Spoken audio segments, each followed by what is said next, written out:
नमस्कार बच्चों, अरिहंत क्लासेज की ऑनलाइन एजुकेशन में आपका एक बार फिर से स्वागत है। देखिए बच्चों, हम लोग 10th क्लास आरबीएसई बोर्ड में 15वां चैप्टर पढ़ रहे थे, आखिरी चट्टान।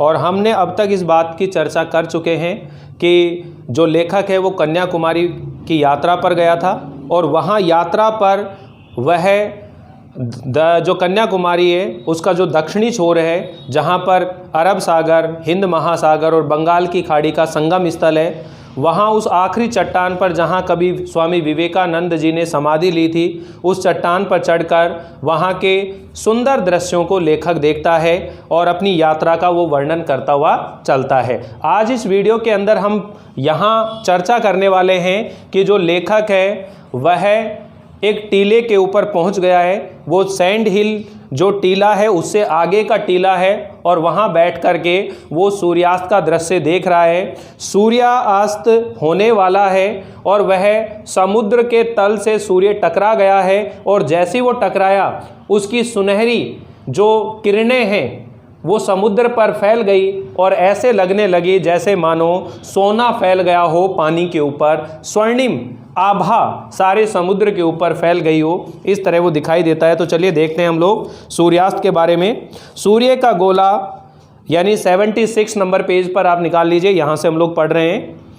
सूर्य का गोला पानी की सतह से छू गया, पानी पर दूर तक सोना ही सोना ढुल गया, पर वह रंग इतनी जल्दी बदल रहा था कि किसी भी एक क्षण के लिए उसे एक नाम दे सकना असंभव था। यानी जब सूर्यास्त हो रहा था तो पल पल जो है रंग बदल रहे थे, इसलिए एक क्षण भी उसे किसी नाम दे सके उस रंग को, ऐसा संभव नहीं था। सूर्य का गोला जैसे एक बेबसी में पानी के लावे में डूबता जा रहा था। धीरे धीरे वह पूरा डूब गया और कुछ क्षण पहले जहाँ सोना स्वर्ण बह रहा था वहाँ अब लहू बहता नजर आने लगा।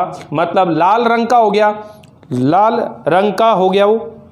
और कुछ और क्षण बीतने पर वह लहू भी धीरे धीरे बैजनी, और बैंजनी का मतलब बैंगनी कलर, और बैजनी से वो काला रंग पड़ गया। मैंने फिर एक बार मुड़कर दाईं तरफ पीछे देख लिया। नारियलों की टहनियाँ उसी तरह हवा में ऊपर उठी थी, हवा उसी तरह गूंज रही थी, पर पूरे दृश्य पट पर एक शाही फैल गई थी। अभी तक तो रंग चल रहे थे, अब मानो पूरे दृश्य पट पर उस दृश्य के ऊपर शाही फैल गई हो। एक दूसरे से दूर खड़े झुरमुट शाह पड़कर जैसे लगातार सिर धून रहे थे और हाथ पैर पटक रहे थे। मैं अपनी जगह से उठ खड़ा हुआ और अपनी मुट्ठियां भींचता खोलता कभी उस तरफ और कभी समुद्र की तरफ देखता रहा। यानी लेखक उस सूर्यास्त के दृश्य को देखकर बिल्कुल मग्न हो गया और उसकी सुंदरता को खो गया। तो अब देखिए यहाँ पर यह प्रश्न पूछा जाता है, भाई सूर्यास्त का जो वर्णन लेखक ने किया उसे बताइएगा। तो आपने बताना है कि लेखक समुद्र के किनारे एक ऊंचे से रेत के टीले पर बैठकर सूर्यास्त के दृश्य को देख रहा है। सूर्य जब समुद्र की सतह से टकराता है तो मानो जो समुद्र का पानी है वो स्वर्णिम हो जाता है, सुनहरे रंग का हो जाता है और कुछ ही पल बाद वह लाल रंग में परिवर्तित हो जाता है, मानो सारा पानी लहू बन गया हो। और उसके बाद में वह लाल रंग के बाद में वह बैंगनी कलर में बदल जाता है और उसके बाद वो काले रंग में परिवर्तित हो जाता है। और लेखक इस दृश्य को वह बिल्कुल मग्न होकर के देखता रहता है। क्लियर सभी को? ये सूर्यास्त का वर्णन किया गया है। अचानक ख्याल आया कि मुझे वहाँ से लौट करके भी जाना है। अभी तो वो बैठा है, अब मुझे लौट करके भी जाना है। इस ख्याल से ही शरीर में कंपकपी भर उठी। दूर सैंड हिल की तरफ देखा, वहाँ शाही में डूबे कुछ धुंधले रंग हिलते नजर आ रहे थे, क्योंकि अंधेरा हो गया भाई, सूर्यास्त हो गया ना। और सैंड हिल जो था उससे दूर था, क्योंकि सैंड हिल से भी आगे कई टीलों को पार करके लेखक तो एक ऊंचे टीले पर पहुंच गया था। तो जब उसने पीछे देखा तो अंधेरा हो गया, लेकिन वहां से कुछ रंग अब भी दिखाई दे रहे हैं उसे। मैंने रंगों को पहचानने की कोशिश करी पर उतनी दूर से आकृतियों को अलग अलग कर सकना संभव नहीं था। मेरे और उन रंगों के बीच शाहा पड़ती रेत के कितने ही टीले थे। मन में डर समाने लगा कि क्या अंधेरा होने से पहले मैं उन सब टीलों को पार करके जा सकूंगा। कुछ कदम उस तरफ बढ़ा भी, पर लगा कि नहीं, उस रास्ते से जाऊंगा तो शायद रेत में ही भटकता रह जाऊंगा। इसलिए सोचा बेहतर है नीचे समुद्र तट पर उतर जाऊं। तट का रास्ता निश्चित रूप से कैप होटल के सामने तक ले जाएगा। तो वो रेत के टीले से उतरकर समुद्र के किनारे किनारे चलने लगता है। निर्णय तुरंत करना था, इसलिए बिना और सोचे मैं रेत पर बैठकर नीचे तट की तरफ फिसल गया। पर तट पर पहुंचकर फिर कुछ क्षण बढ़ते अंधेरे की बात भूला रहा। कारण था तट की रेत, किनारे की जो रेत है। यूँ पहले भी समुद्र तट पर कई कई रंगों की रेत देखी थी, सुरमई रंग की, खाकी, पीली और लाल। मगर जैसे रंग उस रेत में थे वैसे मैंने पहले कभी कहीं रेत में नहीं देखे थे। कितने ही अनाम रंग के रंग थे वे, एक एक इंच पर एक दूसरे से अलग, और एक एक रंग कई कई रंगों की झलक लिए हुए। काली घटा और घनी लाल आंधी को मिलाकर रेत के आकार में ढाल देने से रंगों के जितने तरह के अलग अलग मिश्रण पाए जा सकते थे वे सब वहाँ थे, और उनके अतिरिक्त भी बहुत से रंग थे। मैंने कई अलग अलग रंगों की रेत को हाथ में लेकर देखा और मसल कर नीचे गिर जाने दिया। जिन रंगों को हाथ से नहीं छू सका उन्हें पैरों से मसल दिया।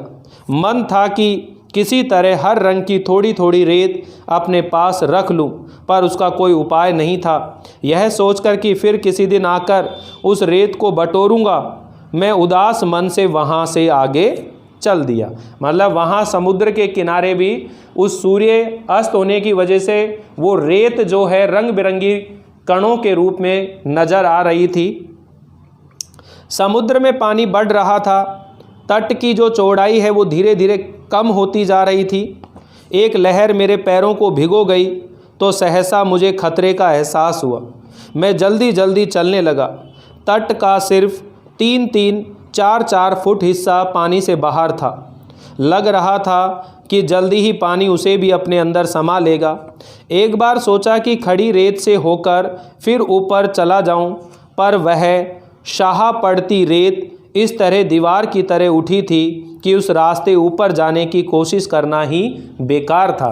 यानी लेखक समुद्र के किनारे किनारे चल रहा है। अब समुद्र का पानी का स्तर धीरे धीरे बढ़ रहा है, क्योंकि रात की जब चंद्रमा की रोशनी आती है तो उस समय पानी का जो है बढ़ता है वो पानी। लेखक ने सोचा कि वापस टीले के ऊपर चढ़ जाऊं, लेकिन ये उसे आसान नहीं लगा।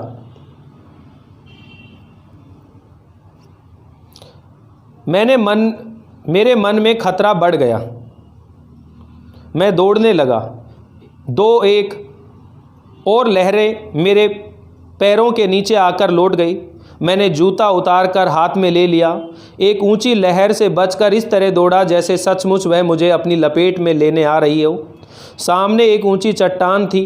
वक्त पर अपने को संभालने की कोशिश की, फिर भी उससे टकरा गया। बाहों पर हल्की खरोंच आ गई, पर ज़्यादा चोट नहीं लगी। चट्टान पानी के अंदर तक चली गई थी। उसे बचाकर आगे जाने के लिए पानी में उतरना आवश्यक था, पर उस समय पानी की तरफ पांव बढ़ाने का मेरा साहस नहीं हुआ। मैं चट्टान की नोकों पर पैर रखता किसी तरह उसके ऊपर पहुंच गया। सोचा नीचे खड़े रहने की अपेक्षा वह अधिक सुरक्षित होगा, पर उस पर पहुंचकर लगा जैसे मेरे साथ एक मजाक किया गया हो। चट्टान के उस तरफ तट का खुला फैलाव था, लगभग 100 फुट का। कितने ही लोग वहां टहल रहे थे। ऊपर सड़क पर जाने के लिए वहां से रास्ता भी बना था। मन से डर निकल जाने से मुझे अपना आप काफ़ी हल्का लगा और मैं चट्टान से नीचे कूद गया। और इस तरह लेखक वहां से वापस आ गया। रात को कैप होटल का लॉन, अब ये कहाँ पर है? रात का समय है और कैप होटल का लॉन। अंधेरे में हिंद महासागर को काटती कुछ शाह लकीरें, एक पौधे की टहनियाँ, नीचे सड़क पर टॉर्च जलाता बुझाता एक आदमी। दक्षिण पूर्व के क्षितिज में एक जहाज की मध्यम सी रोशनी, यानी दक्षिण पूर्व में के क्षितिज में जहाज खड़ा हुआ है, उसकी मध्यम सी रोशनी दिखाई दे रही है। मन बहुत बेचैन था, बिना पूरी तरह भीगे सूखती मिट्टी की तरह। जगह मुझे इतनी अच्छी लगी थी कि मन में था अभी कई दिन, कई सप्ताह यहाँ रहूं, पर अपने भुलक्कड़पन की वजह से एक ऐसी हिमाकत कर आया था कि लग रहा था कि वहाँ से तुरंत लौट जाना पड़ेगा। मैं अपना सूटकेस खोलने पर पता चला कि कनानौर, अब ये ध्यान रखना इस स्थान को भी कि लेखक अपने 80-90 लिखे हुए जो पन्ने थे वो कनानौर के होटल में भूल आया था। जगह कौन सी है? कनानौर। 17 दिन रहा था यहाँ पर। कितने दिन रहा था? 17 दिन रहकर 80-90 पन्ने लिखे थे।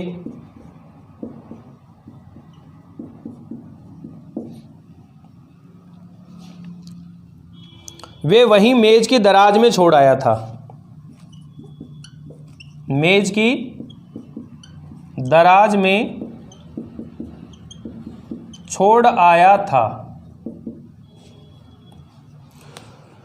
मेज की दराज में छोड़ आया था। अब मुझे दो में से एक रास्ता चुनना था। एक तरफ था कन्याकुमारी का सूर्यास्त, समुद्र तट और वहाँ की रेत, और दूसरी तरफ अपने हाथ के लिखे कागज़ जो शायद अब भी सेवाए होटल की एक दराज में बंद थे। कनानौर के अंदर, ये जो कनानौर है इसके अंदर कौन सा होटल है? सेवाए।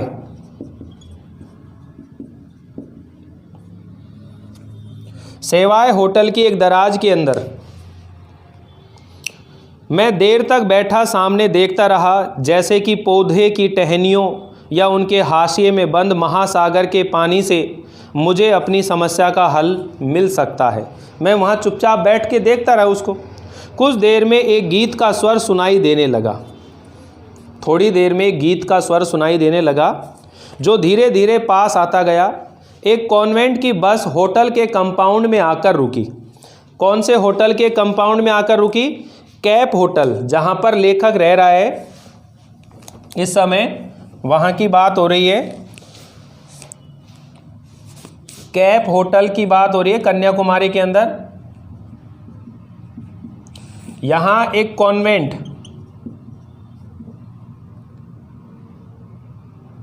की बस होटल के कंपाउंड में आकर रुक गई।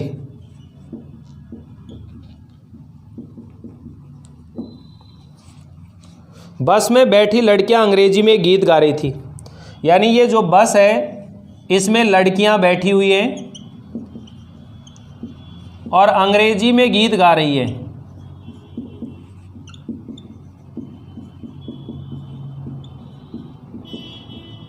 अंग्रेजी में क्या कर रही हैं? गीत गा रही हैं। सुनिए ध्यान से आगे। कॉन्वेंट की बस होटल के कंपाउंड में आकर रुक गई। बस में बैठी लड़कियां अंग्रेजी में गीत गा रही थी जिसमें समुद्र के सितारे को संबोधित किया गया था। अब आपसे क्वेश्चन ये पूछा जा सकता है कि कैप होटल में जब लेखक बैठा हुआ था तो वहाँ एक कॉन्वेंट की बस आकर रुकी थी और लड़कियां जो गीत गा रही थी उसका भाव क्या था? तो वो समुद्र के अंदर जो सितारे थे, समुद्र के अंदर जो सितारे थे उनको संबोधित किया गया था। उस गीत को सुनते हुए और दूर जहाज़ की रोशनी के ऊपर एक चमकते सितारे को देखते हुए मन और उदास होने लगा। गहरी सांझ के सुरमई रंग में रंगी वह आवाज़ मन की गहराई के किसी कोमल रोए को हल्के हल्के सहला रही थी। लग रहा था कि उस रोए की जिद शायद मुझे वहाँ से जाने नहीं देगी, लेकिन उससे भी जिद्दी एक और रोया था, दिमाग के किसी कोने में अटका, जो सुबह वहाँ से जाने वाली बसों का टाइम टेबल मुझे बता रहा था।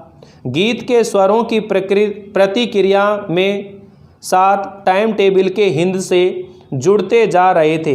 हिंद से का मतलब है गिनतियाँ जुड़ती जा रही थी, वो काउंटिंग कर रहे थे।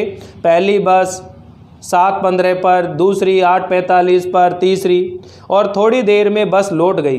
गीत के स्वर विलीन हो गए और मन में केवल हिंद शो की चरखी चलती रह गई, क्योंकि लेखक को किसी भी कीमत पर कनानौर के सवाई होटल में जाना था, क्योंकि वहाँ पर लेखक अपने 17 दिन के अंदर 80-90 पन्ने लिखे थे उसने, उन पन्नों को वो भूल आया था, इसलिए उनको वो पाना चाहता था। लेखक का एक मन तो कर रहा था कि वो कन्याकुमारी के उसी कैफ होटल में रुक करके और उसी समुद्र के किनारे सूर्यास्त के, सूर्योदय के दृश्य देखे, वो वहाँ की सुंदरता को देखे। लेकिन एक मन उसका ये भी कर रहा था कि अगर मैंने 17 दिन की मेहनत करके वो पन्ने लिखे, अगर वो नहीं मिले तो मेरी मेहनत क्या हो जाएगी, खराब हो जाएगी। इस तरह से वो बातें मन में सोचता रहता है। जब वो कॉन्वेंट की बस आकर कंपाउंड में रुकती है होटल में, तो युवतियाँ समुद्र के सितारों को संबोधित करके गीत गा रही होती हैं। तो लेखक जो है उनकी मधुर स्वर भी सुन रहा है, वो सुंदरता, वो जहाज़ जो खड़ा है समुद्र में, उसके जो सितारे दिखाई दे रहे हैं उनको देख रहा है, और एक मन सुबह आने वाली बसों का टाइम टेबल उसके मन में चल रहा है, जिसे हिंद से कहा गया है। क्या बोला है वो? हिंद से की चरखी चल रही है। ग्रेजुएट नव युवक मुझे बता रहा था। अब यह आ गया कि कन्याकुमारी में कुछ ग्रेजुएट नव युवक हैं और वो वहाँ व्यर्थ में भटक रहे हैं। कुछ शिक्षित युवक भी हैं, लेकिन ज़्यादातर युवकों के पास कोई रोज़गार नहीं है, इसलिए वहाँ युवक कोई फ़ोटो एल्बम बेचता है, कोई दूसरा काम करता है। इस तरह वो व्यर्थ में अपना समय बर्बाद करते हुए जीवन को व्यापन कर रहे हैं। उसी चीज़ का यहाँ वर्णन किया जा रहा है। ग्रेजुएट नव युवक मुझे बता रहा था कि कन्याकुमारी की 8,000 को आबादी में कम से कम 400-500 शिक्षित नव युवक ऐसे हैं जो बिल्कुल बेकार हैं। यानी कन्याकुमारी की आबादी कितनी है? 8,000। उस 8,000 की आबादी में कम से कम 400-500 शिक्षित नव युवक ऐसे हैं जो बिल्कुल बेकार हैं। उनमें से 100 के लगभग ग्रेजुएट हैं। उनमें भी 100 युवक ग्रेजुएट हैं। उनका मुख्य धंधा है नौकरियों के लिए अर्जियां देना और बैठकर आपस में बहस करना। वह खुद वहाँ फ़ोटो एल्बम बेचता था। वो जो ग्रेजुएट नव युवक मिला वो वहाँ क्या काम करता है? फ़ोटो एल्बम बेचता है। दूसरे नव युवक भी उसी तरह के छोटे मोटे काम करते थे। हम लोग सीपियों का गूदा खाते हैं। समुद्र के अंदर सीपियाँ आती हैं, उनका जो गूदा है वो खाते हैं और दार्शनिक सिद्धांतों पर बहस करते हैं। वह कह रहा था, इस चट्टान से इतनी प्रेरणा तो हमें मिलती है। मुझे दिखाने के लिए उसने वहीं से एक सीपी लेकर उसे तोड़ा और उसका गूदा अपने मुंह में डाल लिया, खा लिया। पानी और आकाश में तरह तरह के रंग झिलमिलाकर छोटे छोटे द्वीपों की तरह समुद्र में बिखरी शाह चट्टानों की चोट से सूर्य उदित हो रहा था। घाट पर बहुत से लोग उगते सूर्य को अर्घ्य देने के लिए एकत्रित थे। यानी कि सूर्य उदय हो रहा है, अब उस उदय होते हुए सूर्य को अर्घ्य दे रहे हैं, पानी चढ़ा रहे हैं उस पर। घाट से थोड़ा हटकर गवर्नमेंट गेस्ट हाउस के बैरेज सरकारी मेहमानों को सूर्योदय के समय की कॉफ़ी पिला रहे थे।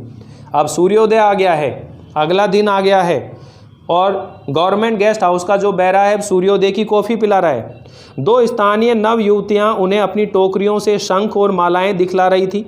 वे लोग दोनों काम साथ साथ कर रहे थे, मालाओं का मोल तोल और अपने बायनाकुलर्स से सूर्य दर्शन। मेरा साथी अब मोहल्ले मोहल्ले के हिसाब से मुझे बेकारी के आंकड़े बता रहा था। यानी वो जो ग्रेजुएट नव युवक था वो दोनों काम कर रहा था उसके साथ। बहुत से कडल काक हमारे आसपास तैर रहे थे। यानी छोटी जो नौका है वहाँ पर, वहाँ की बेकारी की समस्या और सूर्योदय की विशेषता, इन दोनों से बेलाग होकर के मेरे साथियों का कहना था कि लौटते हुए नाव को घाट की तरफ से घुमाकर लाएंगे। हालांकि मलाहा यानी कि जो मछुआरे हैं उस तूफान में उधर जाने के हक में नहीं थे। बहुत कहने पर मलाह किसी तरह राजी हो गए और नाव को घाट की तरफ ले गए। नाव विवेकानंद चट्टान के ऊपर से घूमकर लहरों के थफेड़े खाती उस तरफ बढ़ने लगी। वह रास्ता सचमुच बहुत खतरनाक था जिस रास्ते से हम आए थे। उसमें कहीं ज़्यादा नाव इस तरह लहरों के ऊपर उठ जाती थी कि लगता था नीचे आने तक ज़रूर उलट जाएगी। फिर भी हम घाट के बहुत करीब पहुंच गए। ग्रेजुएट नवयुवक घाट से आगे की चट्टान की तरफ इशारा करके कह रहा था, यहाँ आत्महत्याएं बहुत होती हैं। अभी 2 महीने पहले एक लड़की ने उस चट्टान से कूदकर आत्महत्या कर ली थी, ठीक है ना, जहाँ पर वो गए थे। मैंने सरसरी तौर पर आश्चर्य प्रकट कर दिया। मेरा ध्यान उसकी बात पर नहीं था। मैं आंखों से तय करने की कोशिश कर रहा था कि घाट और नाव के बीच अब कितना फासला बाकी। एक लहर ने नाव को इस तरह धकेल दिया कि मुश्किल से वह उलटते उलटते बची। आगे 3-4 चट्टानों के बीच एक भंवर पड़ रहा था। भंवर होता है पानी का, जो भंवरा होता है, घूमता है पानी। नाव अचानक एक तरफ से भंवर में दाखिल हुई और दूसरी तरफ से निकल आई। इससे पहले कि मल्लाह उसे संभाल पाते, वह फिर उसी तरह भंवर में दाखिल होकर घूम गई। मुझे कुछ क्षणों के लिए भंवर और उससे घूमती नाव के सिवा और किसी चीज़ की चेतना नहीं रही।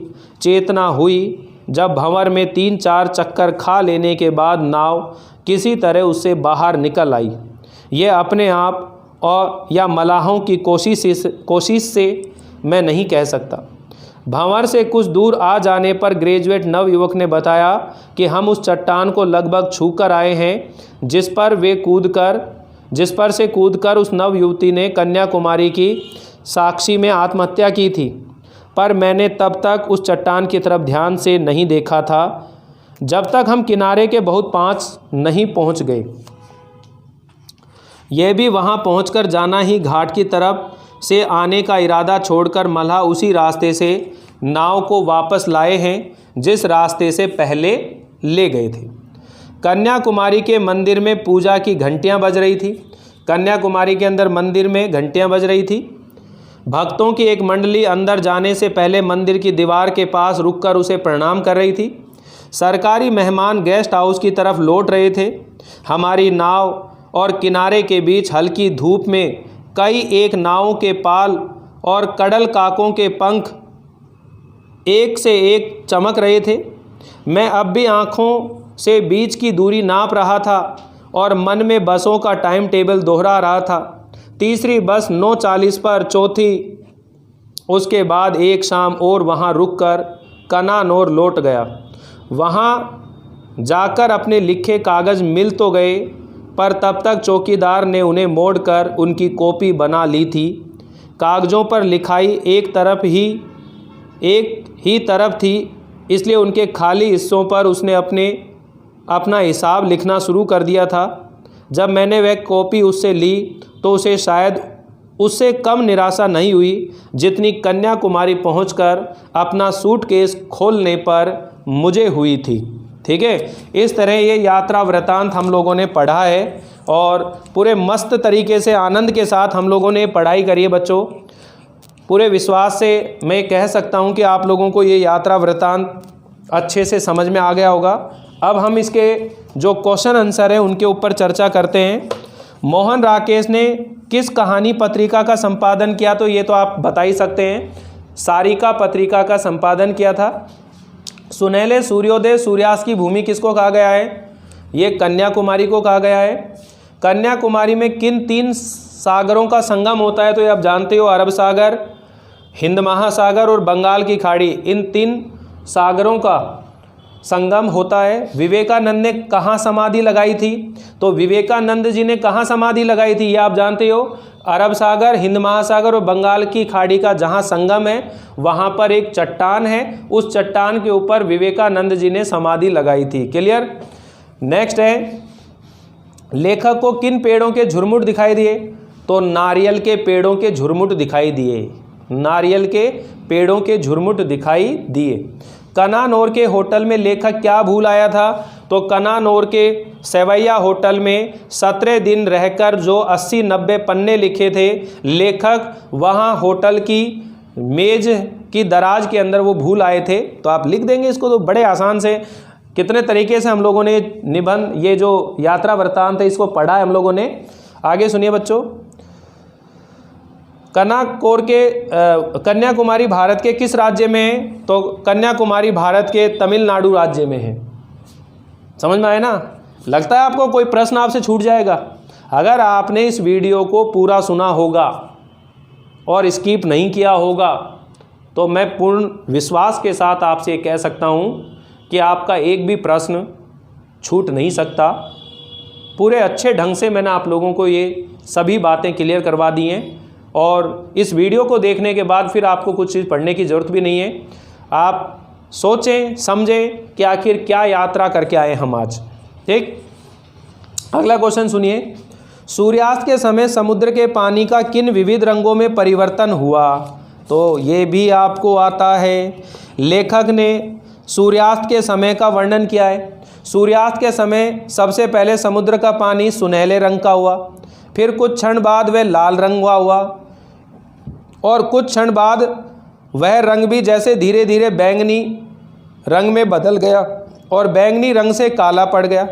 इस प्रकार सूर्यास्त के समय जैसे जैसे सूर्य समुद्र के धरातल में डूबता रहा, समुद्र के पानी का रंग सुनहरा, लाल, बैंगनी और काले रंग में परिवर्तित होने लगा। समझ में आ गया बात? क्लियर है? गुड। आगे सुनिए बच्चों। नेक्स्ट क्वेश्चन है इसके अंदर कि सूर्यास्त के बाद लेखक के मन में क्या डर समाया था? यानी जब सूर्यास्त हो गया था तो लेखक के मन में क्या डर सता रहा था? सूर्यास्त के बाद लेखक ने दूर सैंड हिल की तरफ देखा तो वहाँ उसे शाही में डूबे कुछ धुंधले रंग हिलते नजर आने लगे। उन रंगों के कारण रेत के टीले काले पड़ गए थे। उन्हें देखकर लेखक के मन में डर समाने लगा, क्या अंधेरा होने से पहले मैं उन सब टीलों को पार कर सकूंगा या नहीं?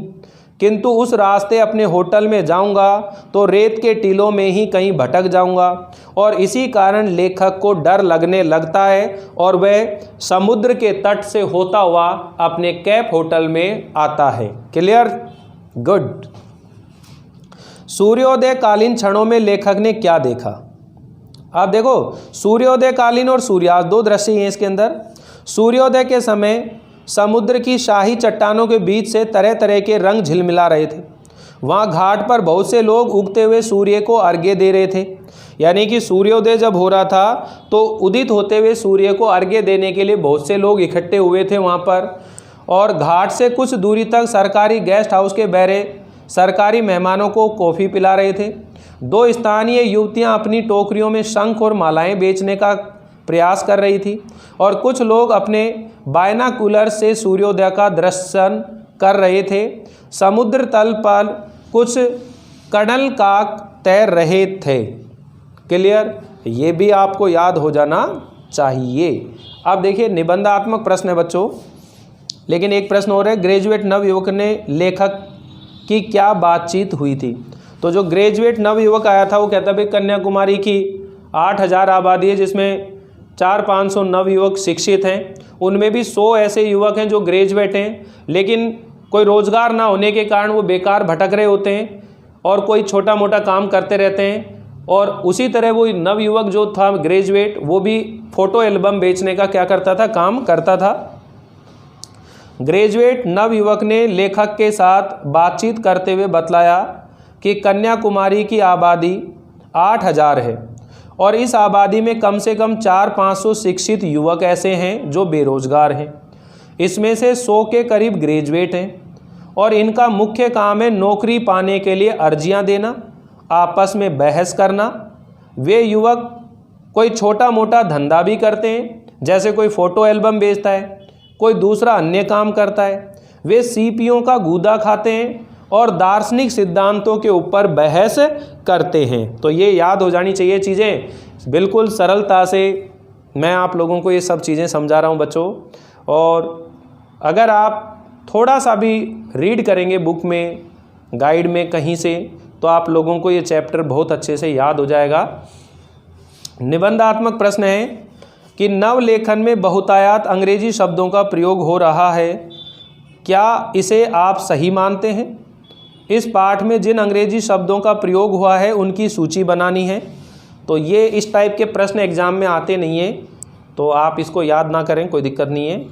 बाकी अगर आप सीखने के लिए इसको अभ्यास करना चाहें, प्रैक्टिस करना चाहें, तो आप इस क्वेश्चन की प्रैक्टिस ज़रूर कर लीजिए। भारत प्रकृति का खूबसूरत उपहार है। इस पाठ के आलोक में इस कथन की व्याख्या करनी है कि भारत जो है प्रकृति का एक खूबसूरत उपहार है। यहाँ प्रकृति की सुंदरता हर जगह देखने को मिल सकती है। तो देखिए, मोहन राकेश जी के द्वारा लिखित ये यात्रा वृत्तांत में कन्याकुमारी के समुद्र तट तथा आसपास के प्राकृतिक दृश्यों का मनोहारी वर्णन किया गया है। भारत में उत्तर दिशा में हिमालय श्रृंखला का प्राकृतिक सौंदर्य भरा पड़ा है। भाई, उत्तर के अंदर तो हिमालय की सुंदरता है, मध्य भाग में नदियाँ, हरे भरे खेत, घने जंगल, अनेक छोटी बड़ी पहाड़ियों का सौंदर्य मन को मोहित कर देता है। और इसी प्रकार दक्षिण में रामेश्वरम है, कन्याकुमारी है, ये प्राकृतिक सुंदरता से भरे हुए हैं। कन्याकुमारी में भी तीनों ओर से समुद्र की लहरों का मिलन होता है और वहाँ पर नारियलों के झुरमुटों की अधिकता है। कन्याकुमारी के पास आखिरी चट्टान पर स्वामी विवेकानंद ने समाधि लगाई थी। उस स्थान से सूर्योदय सूर्यास्त का दृश्य अत्यधिक सुंदर दिखाई देता है। वहाँ पर उस दृश्य को देखने के लिए हजारों पर्यटक आते हैं। कन्याकुमारी के समुद्र तट पर रेत के टीले भी अत्यधिक आकर्षक लगते हैं। इस प्रकार वहाँ पर प्रकृति का खूबसूरत उपहार देखने को मिलता है। ये सभी प्रश्न आप लोगों के सामने मैंने बता दिए हैं। अब यहाँ जो बात है बच्चों सीखने की, कि आपने जो बातें रखनी है ध्यान, कि यहाँ ये जो आखिरी चट्टान है इसमें जो महत्वपूर्ण बातें हैं वो यही है कि एक तो आप भारत की जो प्राकृतिक सुंदरता है उसका वर्णन आपसे करा सकते हैं, सूर्यास्त का वर्णन आपसे पूछ सकते हैं, और जो छोटे प्रश्न हैं, ऑब्जेक्टिव टाइप के प्रश्न हैं, वो आप लोगों से इस तरह से पूछ सकते हैं। तो वो सभी बातें मैंने इस वीडियो के अंदर बहुत अच्छे ढंग से आप लोगों को सिखाने की कोशिश की है, और उम्मीद है कि अब आप लोग इस चैप्टर को अच्छे से सीख गए होंगे, समझ गए होंगे। और बच्चों, एक निवेदन यही है आप लोगों से, जैसा कि आपको मालूम चल चुका है कि आपके जो सत्रांक जाने हैं 20 नंबर के, वह आपके होमवर्क के आधार पर ही जाएंगे। तो आप अपना जो रिटर्न वर्क है, अपनी जो नोटबुक है, उसके अंदर बिल्कुल अच्छे से, बिल्कुल तरीके से कर लें, ताकि आपको सत्रांक मिलने में किसी तरह की कोई कठिनाई ना हो। और इसी विश्वास के साथ आप बने रहिए, जुड़े रहिए। हम अब अगले वीडियो के अंदर इसका जो अंतिम एक चैप्टर आप देखेंगे। अभी देखिए, जो सिलेबस में हमारे था, अब एक लास्ट चैप्टर बचा है, ईर्षा तू ना गई मेरे मन से। ईर्षा तू ना गई मेरे मन से ये चैप्टर बचा हुआ है, और एक सड़क सुरक्षा। ये 2 टॉपिक इस बुक में से बचे हुए हैं। बाकी हमारा ये कोर्स बिल्कुल फिनिश हो गया है, समाप्त हो गया है। व्याकरण हम लोग पहले पढ़ चुके हैं। निबंध और अपठित जो गद्यांश पद्यांश है, उनके बारे में मैं आप लोगों को एक बार ज़रूर बताऊंगा। और इस तरह से हमारा कंप्लीट कोर्स हो जाता है। अब हमारा काम होगा महत्वपूर्ण प्रश्नों के ऊपर कैसे हम लोग बात करें, क्योंकि क्लास आप लोगों ने ले ली है, वीडियो आप देख रहे हैं, नोट्स भी आप बना रहे होंगे, ऐसी उम्मीद मैं आप लोगों से कर सकता हूं। अब हम लोग जितने भी चैप्टर हैं उनके ऊपर जो महत्वपूर्ण प्रश्न हैं उनके ऊपर ज़रूर चर्चा करेंगे। तो आप लोग जुड़े रहिए, बने रहिए। मिलते हैं अगली बार एक नए चैप्टर को लेकर। तब तक के लिए थैंक यू, बाय बाय।